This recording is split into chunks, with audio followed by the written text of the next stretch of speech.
Today's episode, as we continue our look at analysing argument, is going to be on comparison and the way we compare and contrast arguments and language in our essays. So what is the purpose of this episode? Well, firstly, the fact is that comparison is essential in the SAC, in the criteria, in the rubric. 3 of the 4 aspects will focus on your comparative skills. It is not essential in the exam, I will say, but that doesn't necessarily mean that you don't do it.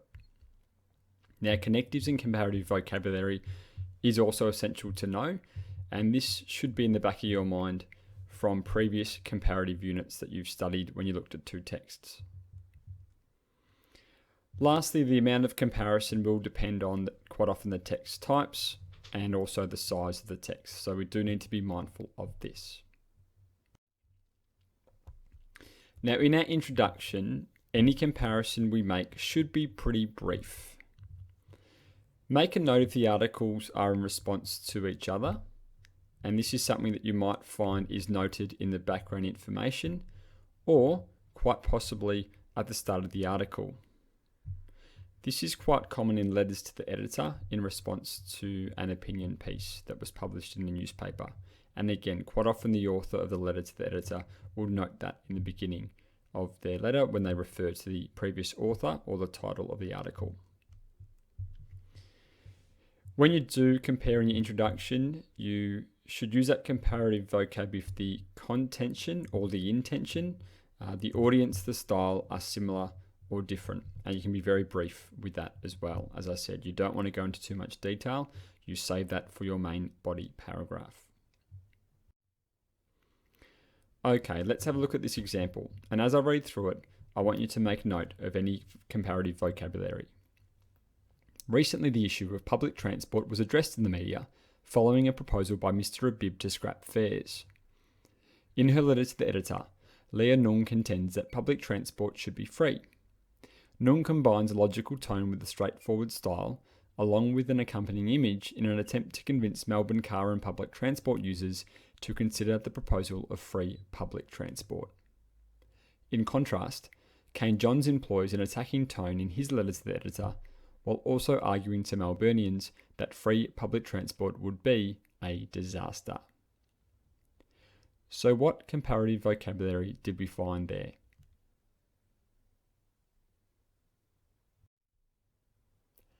As you can see, it came up in the second half of the introduction when we brought in the second text.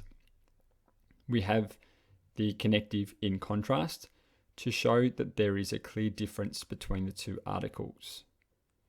We also have the word also, and what that demonstrates is the fact that the audiences in both the texts are the same.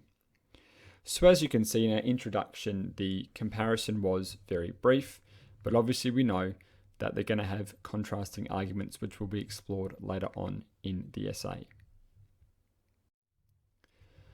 That leads us nicely to the main body paragraph and a discussion on comparing and contrasting the articles. Now, more detailed comparison is definitely required compared to your introduction.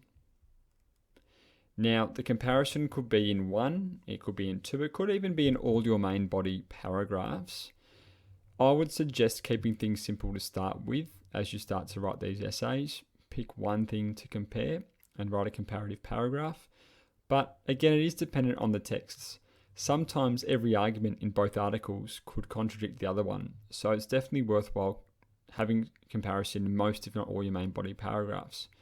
But you really want to avoid too much comparison if it ends up impacting on your analysis and there's little to no analysis of the arguments and language in both the texts. As I said, comparison of argument and language is important, and most comparisons should be evident in the second half of your main body paragraphs. That is when you introduce the second text. In terms of vocabulary, we went through this previously, but obviously it's used to introduce similar or opposing arguments in a similar way, and you can use comparative connectives to assist with this. So let's have a look at 3 examples of sort of topic sentences which can link the articles together through an argument. And the first one looks at a difference, and that could be something like, in contrast, author 2 advocates argument. The second one also could be used when discussing a difference of argument. So while author 1 argues argument, author 2 conversely asserts that argument, looking at a difference. If they were the same, this is a phrase you might use. Similarly, author 2 addresses audience in arguing argument. And that could be for something similar. Here is a vocabulary table to show the different phrases and terms to use when highlighting similarities and differences. I encourage you all to build a similar bank because it's really important to have this vocabulary in your back pocket, especially as you will be writing under time conditions in both the SAC and your exam. So let's have a look at the vocabulary for similarities. So we have connectives like similarly, in the same way, and in a similar manner. But you might also use like or likewise. Also is a nice word to use, as is just as and comparably. For differences, the 2 I like to go with are in contrast and conversely, but you could use terms like on the other hand, while, unlike, however, although, yet, or inversely. So again, just a reminder, build your own vocabulary bank for when it comes to comparing, because it's not only useful for the analysing argument unit, but it'll be really important when it comes to the comparative unit as well. So with that structure, my advice is always to bring in text 1, bring in the argument, bring in the evidence, and then explain the audience impact. Then make a comparison when it comes to bringing in the second text, and you can compare again the arguments, it could be the evidence as well. Something you might like to do at the very end is be really explicit with your comparison of the argument at the end. But for now, we're going to focus on making connections between the text. So here's an example. We're going to look at that free public transport articles again, and we'll focus on Nung's argument where she says that free public transport benefits citizens who don't use the system. And we can see that Johns conversely argues, and he states that these particular individuals will not benefit from the proposal. And then we're going to make a comment at the very, very end where we compare the 2 arguments. So let's have a look at an example of a paragraph.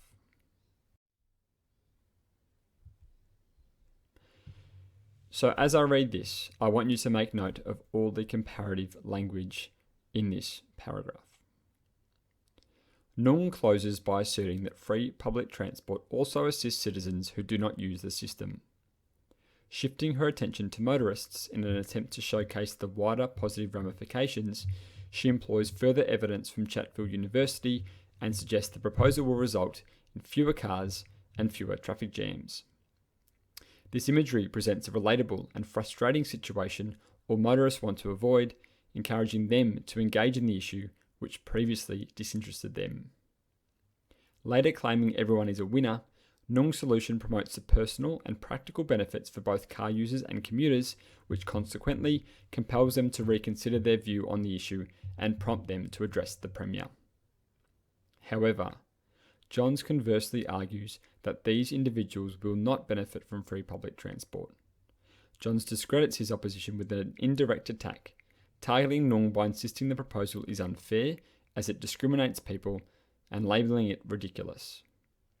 He also includes Australians in a pledge to his audience, evoking their sense of patriotism and national values, influencing them to view the proposal as unfair and therefore unfeasible. While Nung and Johns similarly close their letters by targeting non-public transport users, they both highlight the contrasting benefits and deficiencies of the proposal.